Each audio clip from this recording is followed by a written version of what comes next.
Salve galera, Mano Cal aqui. Bom, vou fazer mais um recap aqui, né?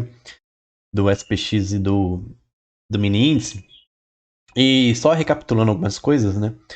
Eu falei sim que no vídeo de final de semana e no último recap, falei que os compradores eles esperavam algum tipo de fundo duplo, né? Duas pernas de correção.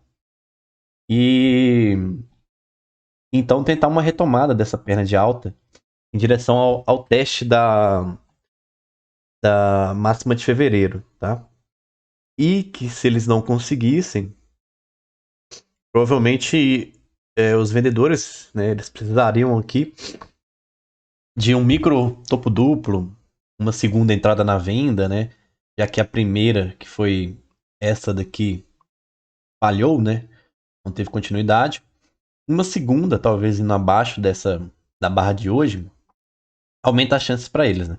Mas enfim, falando sobre o dia de hoje, eu tava com isso na cabeça de que os compradores eles poderiam ativar essa H2, né, esse segundo sinal de venda, e isso poderia gerar oportunidades no day trade, tá? Só falando para quem entrou há pouco tempo, né, no Premium, todos os conceitos que eu falar aqui tem aqui para vocês estudarem, tá? Na, nas aulas do módulo básico, é, do avançado, né? Tem aqui leitura de pressão, né? Gaps de barra. Tem o recap, né? O que eu fiz ontem. Tá aqui, né? Tem um trade lá que eu expliquei. E hoje eu fiz um trade usando mais ou menos o mesmo gerenciamento, tá? Do que eu expliquei ontem. E aqui tem todos os conceitos que eu vou falar aqui, tá? E eu vou adicionando mais ao longo da semana, né? Tem mais uns vídeos que eu vou adicionar essa semana sobre micro topo duplos e micro fundo duplos. São setups aí que eu já expliquei, né?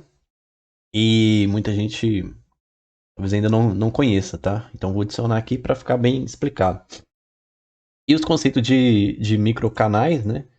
Tem aqui no Erros de Principiante, né? Explica um pouco sobre o que é microcanal. E, e também vai sair uma aula específica aí sobre leitura de pressão, né? Que tem tudo a ver. Na verdade, sobre ciclos de mercado, né? Então, fiquem ligados aí, tá? Mas voltando aqui, eu vou explicar o que eu vi, tá? Para mim ter a minha tomada de decisão das entradas que eu fiz ali no day trade. Bom, aqui é o SPX onde tem o pregão normal, tá? Que tem o que tem os futuros, né? Que roda a noite toda. Esse aqui é o que tem um pregão normal. E se eu não me engano, ele abriu nessa barra aqui, das 10h30, tá? E nessa perna aqui, o mercado ele vinha de um microcanal, né? De alta. E o que eu sempre falo em microcanais é que os players posicionam ordens abaixo de mínimas anteriores, procurando capturar correções, né?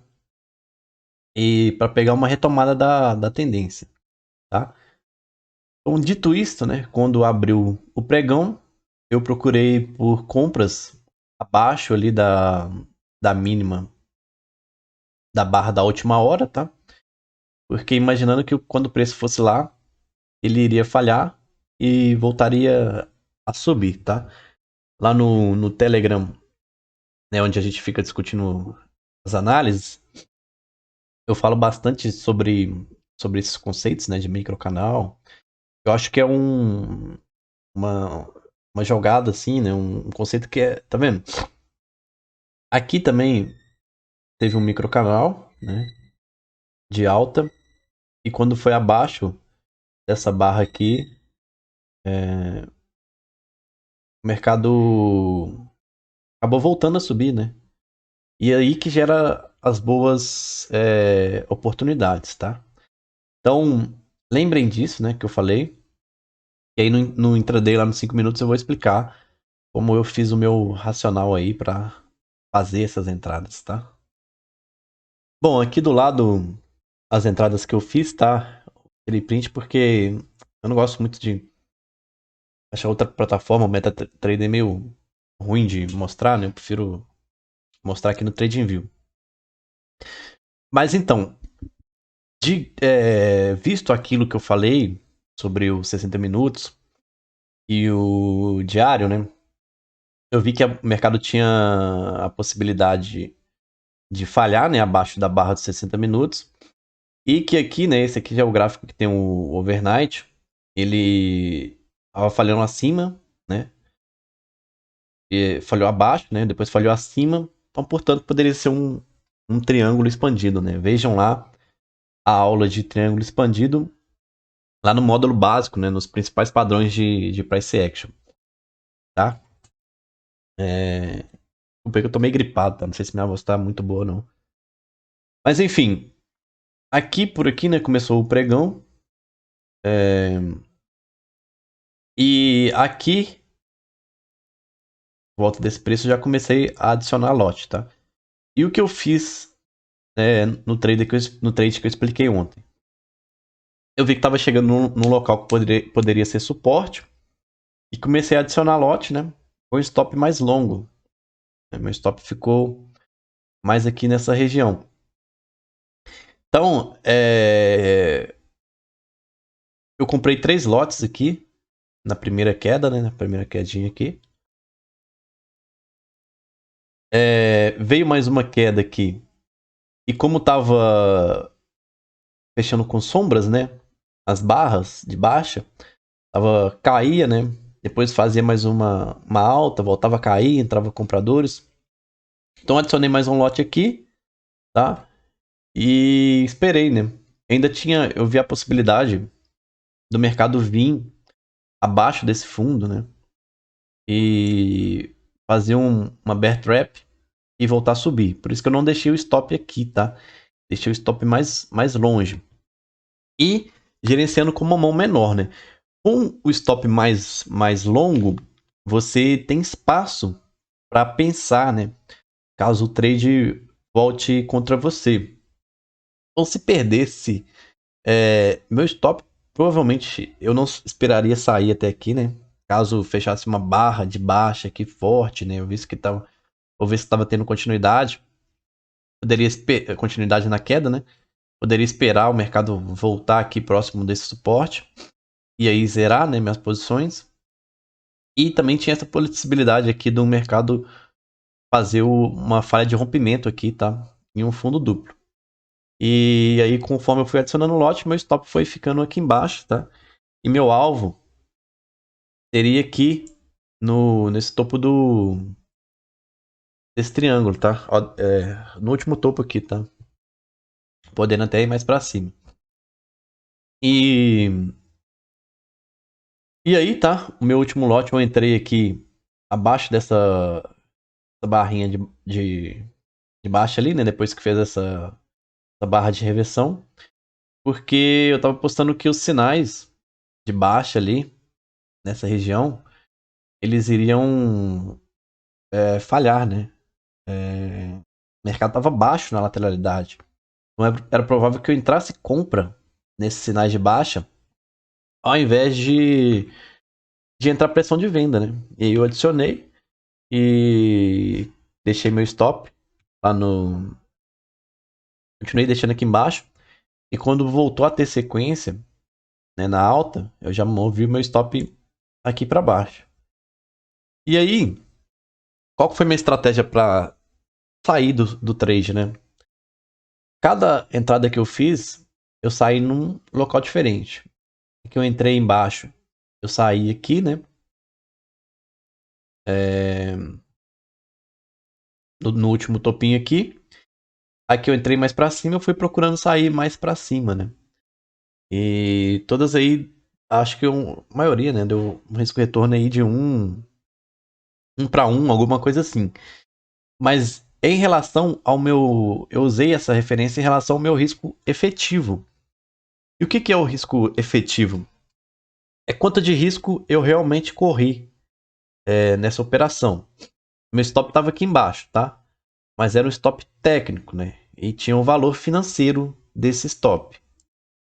Mas qual foi o meu risco efetivo?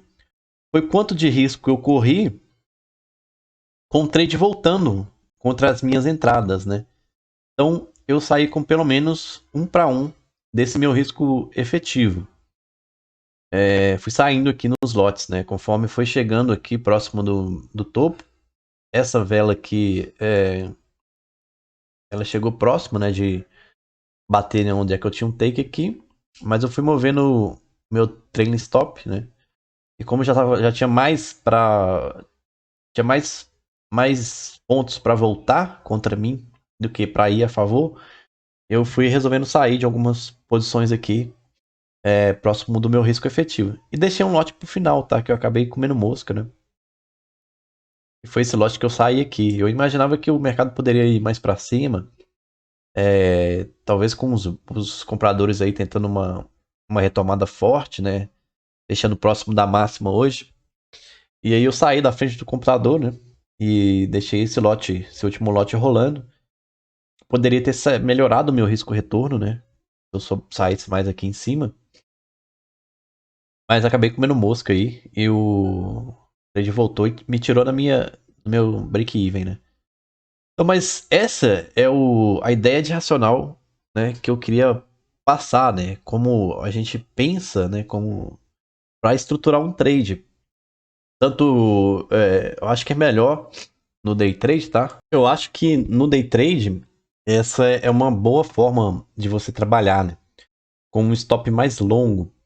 E se eu usasse um stop mais curto, quantas vezes eu poderia ser estopado aqui, mesmo acertando a direção do mercado, né? Então você pode trabalhar até, por exemplo, com um stop aqui, né? Como eu falei, mas com um stop que a gente fala de catástrofe, né? É um stop mais abaixo aqui, que muitas das vezes você não vai ser estopado, esperar chegar nele para estopar, né? Poderia estopar antes aqui, caso tivesse continuidade na venda, né? Algumas vezes você pode até ser estopado aqui, tá? Mas você gerencia de forma que o risco financeiro que eu corri, mesmo usando stop longo aqui, foi foi menor, né, do que o risco, o meu retorno financeiro, tá? Você vai trabalhando isso dessa forma, né? E quando você tem uma oportunidade de aumentar o seu stop, né, subir o seu stop como aqui, você adiciona mais lotes aqui. Eu poderia ter adicionado mais, né? Já que eu diminui meu stop e teria um melhor retorno, né? Também poderia ter saído desse último lote aqui antes. Então é isso, né? Essa é a ideia que eu quero passar, né? Para quem gosta de fazer day trade. E eu não sou muito fã de day trade, tá? Mas vou tentar. é, vou fazer mais reviews, né, do mercado, mesmo se eu não tiver operado. Mas vou tentar fazer algumas operações para ficar de exemplo, né? Não só ficar só a análise, né? Porque analisar é uma coisa, operar é outra coisa totalmente diferente, né? Às vezes você acerta a análise, mas erra o trade, né? Isso acontece muito, beleza? Vamos lá ver o mini índice agora. Bom, aqui no mini índice eu já havia falado sobre o que os compradores eles esperavam ir para o mercado após um clímax de baixa, né? No mínimo duas pernas de correção contra o movimento anterior, né? Ou seja, duas pernas de correção de alta, né? E a primeira perna já havia acontecido, tá? E os compradores queriam a segunda perna para um teste do topo, né? O mercado formou uma bandeira de alta em fundo duplo, né?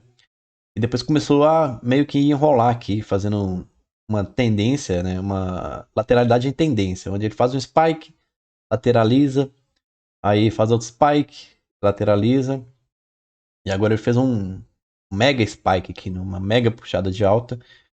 E aí a gente vai ver aí no intraday como foi, tá? Eu vou marcar os principais setups que eu acho que seria mais operáveis, tá? Para quem é iniciante assim. E são setups que eu uso, né? Não é só para iniciantes, né? Para todo mundo que opera, beleza? Mas falando de 1 hora, né? Eu acho que a primeira barra aqui deu um contexto para o mercado de como seria o dia. O mercado abriu em gap, né? O gap ficou aberto. A primeira barra não fez uma mínima tão grande, né? quase não fez mínima, né? E fechou próximo da máxima, tá? E colocou o mercado aí em modo always in long, né? Já que os compradores eles tinham um magneto aqui, que era o topo desse canal, talvez até tinha magnetos no topo dessa perna, né? Nessa primeira perna. Ou talvez até teria mais magnetos ali pra cima, né? Então, vamos ver agora como foi nos tempos os gráficos menores, tá? Bom, aqui no gráfico de 15 minutos, a gente tinha um order block, né, nessa região marcada aqui em branco, que era um magneto, né? E eu falei que provavelmente poderia ser que o mercado respeitasse esse canal de alta aqui, lateralizasse mais um pouco, né, e dasse um spike, lateralizasse, até chegar aqui, né? Mas ele acabou surpreendendo, né? E rompeu esse canal para cima. É fato que eu falo que 75% das vezes que tentar uma tentativa, tentar um rompimento de uma linha de canal, né? De um canal desse aqui para cima, 75% das vezes vai falhar, né? Agora 25% das vezes vai levar um movimento projetado, né?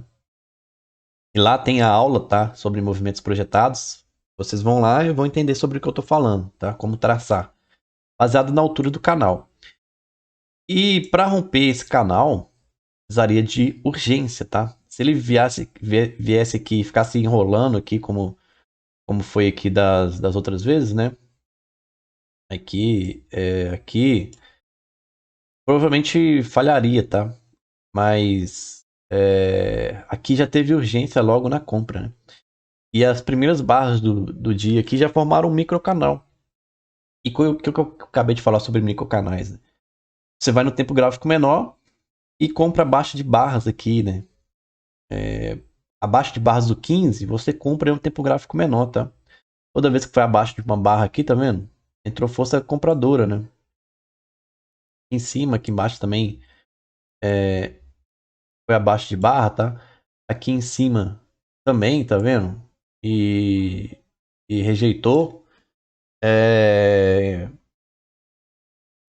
E se você entendesse isso, né? Você, num tempo gráfico menor de 5 minutos, você encontraria várias oportunidades ali de fazer trade, né? E quando o mercado estava forte, você poderia buscar por swing trades, tá? Não ficar só em scalps, né? Aproveitar que o mercado está forte. Aqui aproveitar os 5 minutos, quer dizer, aproveitando 15 minutos, né? O mercado já fez aqui 3 puxadas de alta, né? E após 3 puxadas, novamente reforçando, tá? Lá no conteúdo lá do, do Premium, tem essa aula sobre o Edge, 3 puxadas, né? E eu falo sobre o que esperar quando acontece isso, né? É uma correção lateral aqui, é, em 2 pernas, pelo menos, né? Se a tendência for forte, vai fazer alguma correção lateral desse tipo. E depois vai tentar uma retomada, tá? E o que vocês vão esperar para amanhã, tá? Uma correção mais lateral como essa, que costuma vir até a média, tá? E procurar nos 60 minutos marcar as mínimas das barras anteriores, como eu fiz no SPX, e procurar por compras, tá? Padrões de compra, ou escala, né? Igual eu fiz para um iniciante, eu acho que tem que ter muita calma para poder escalar, tá? E operar bem pequeno mesmo, né? Talvez uma configuração de compra mais vantajosa, um microfundo duplo, um fundo duplo nos 5 minutos, um microfundo duplo no 15, uma barra de sinal boa no 15, seja mais operável, tá? Eu vou passar lá um mapa certinho lá no Telegram e para vocês se prepararem aí para amanhã, tá? Enquanto isso, vamos dar uma olhada aqui no gráfico de 5 minutos e ver o que aconteceu, né? Eu vou deixar as mínimas das barras anteriores marcadas aqui e a gente vai ver o que aconteceu no 15 minutos, beleza? A gente vê o que aconteceu nos 5 minutos, na verdade. Bom, aqui no 5 minutos, né? E as mínimas de barras do 15 estão marcadas aqui em linhas azuis, tá? E aqui apareceu alguns setups já, né? De cara. Eu vou mapear todos lá depois pra soltar lá no Telegram, tá? Como eu tenho feito. Mas aqui fez um microfundo duplo, né? é, em tendência, né? Após um microcanal, um impulso de alta, né? Vem a fase de canal e você poderia ter operado, tá? Esse microfundo duplo com stop no fundo aqui, buscar alvo, por exemplo, como o alvo do canal, né? O movimento projetado do canal que eu expliquei. Aqui novamente no, no 15 minutos, né? Formou um setup M2B. Eu ensino lá no curso também, na apostila, né? Essa mínima aqui com, com essa mínima aqui foi um fundo duplo na média, tá? E aqui também, né? Poderia ter comprado aqui na média de 20 períodos. Acima da primeira barra, né? Que tocou na média. Com stop no fundo dela, também seria um trade aceitável, né? Visto que você tá vindo aqui abaixo de uma barra do 15 falhando, poderia vir um teste do topo, né? Talvez, já que já tava mais no meio-dia ali, né? Metade do dia. E esses eu acho que foram os trades mais interessantes, né? O melhor é você entender aqui sobre os ciclos, tá? Sobre microcanais, impulsos. Eu vou deixar esse setup tudo mapeado e escrito lá. No, jogar um print lá no Telegram. E aí vocês podem estudar por esse vídeo, estudar os conceitos que estão lá nos vídeos lá do Premium. Beleza? Então, acho que por hoje é isso. E até mais aí. Valeu.